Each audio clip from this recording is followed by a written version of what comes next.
छत्रपती संभाजीनगर महाराष्ट्राच्याच नव्हे तर भारताच्या नकाशावरील झपाट्याने विकसित होणारे शहर म्हणून आज ओळखले जाते। यामध्ये छत्रपती संभाजीनगर पूर्व विधानसभेचे आमदार अतुलजी सावे यांचा सिंहाचाच वाटा आहे। या मतदारसंघातील प्रत्येक वॉर्डामध्ये आमदार निधीसह विशेष निधीच्या माध्यमातून विकास गंगा प्रवाहित करण्याचे काम त्यांनीच केले आहे। कामे केवळ सुरूच केलेली नाहीत तर सर्व विकास कामे पूर्णत्वास देखील नेलेली आहेत। यापैकीच एक विकसित वॉर्ड म्हणून आविष्कार कॉलनी वॉर्ड क्रमांक 63 चा उल्लेख करता येईल।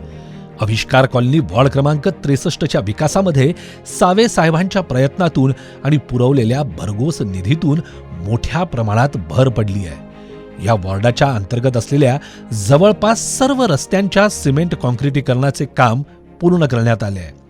यामध्ये माता मंदिर, ओम प्रकाश विद्या मंदिर, साई मंदिर परिसर, Sinhagad colony, Shubhashree colony, Chishtiya colony ते बजरंग चौक, दक्षिणमुखी हनुमान मंदिर, गणपती मंदिर, सेंट्रल नाका इत्यादी ठिकाणच्या रस्त्यांचे सिमेंट कॉन्क्रिटीकरण कामांचा समावेश आहे। त्याचप्रमाणे साईनगर येथील ड्रेनेज लाईनचे काम पूर्णत्वास गेले असल्याने सांडपाण्याचा प्रश्न देखील मार्गी लागला आहे। या व्यतिरिक्त आविष्कार कॉलनी येथील सामाजिक सभागृह, साईनगर उद्यान आणि शॉपिंग कॉम्प्लेक्स उद्यान या ठिकाणी ओपन जिम, तसेच सिंहगड कॉलनी, आविष्कार कॉलनी मैदान, वारकरी भवन येथे विंधन विहिरींचे काम देखील सावे साहेबांच्याच माध्यमातून पूर्णत्वास गेले आहे। आविष्कार कॉलनी वॉर्ड क्रमांक 63च्या विकासासाठी सर्व योजनांच्या माध्यमातून अतुलजी सावे साहेबांनी आत्तापर्यंत तब्बल 10,52,00,00,000 रुपयांचा निधी दिलाय। तसेच या वॉर्डासाठी 85 लाख रुपयांचा प्रस्तावित विकास निधी देखील देण्यात आला आहे।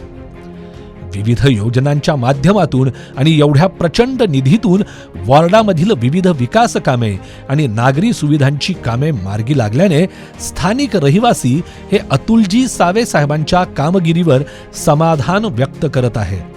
नमस्कार, माझं नाव राजेंद्र चंद्रकांत सोनवणे। माझा सलूनचा व्यवसाय आहे।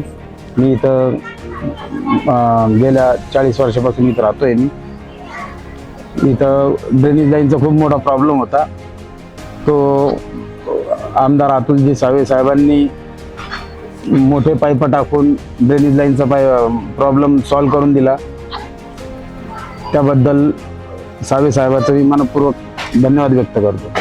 तसेच शांत, संयमी, मनमिळाऊ, प्रामाणिक काम आणि विकासावर ठाम असणारे आपले लोकप्रतिनिधी अतुलजी सावे साहेबांना नागरिकांची साथ आणि आशीर्वाद यापुढे देखील कायम राहतील हा विश्वास आहेच।